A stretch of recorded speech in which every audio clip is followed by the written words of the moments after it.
PSA to all men out there struggling with depression, anxiety, low energy, etc.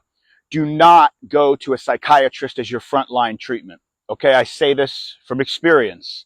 When I was younger, I relied on psychiatrists not knowing any better to fix my anxiety, my depression, was on and off a hamster wheel of medications that came with a ton of side effects and very difficult to get off of, etc. And it turns out that what's done more for my life than anything I've ever done prior is optimizing my hormones. Specifically, so there may be younger men out there who maybe your testosterone levels are fine, although these days what's considered fine is not so great. But don't neglect the thyroid as well. You can see any of my other videos, I often talk about undiagnosed subclinical hypothyroidism.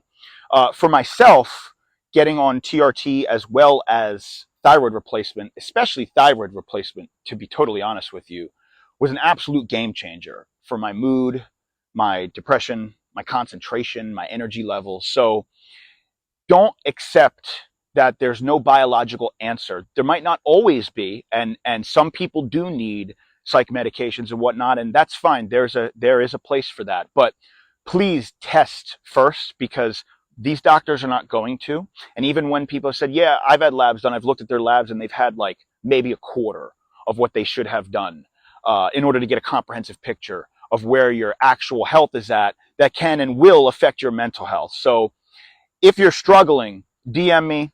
I've been there. I know what it's like. I'm happy to look at labs you have had. I'm happy to tell you what labs you need to see and how we can assess them to determine if before you resort to medication, we can't replace or optimize bioidentical hormones.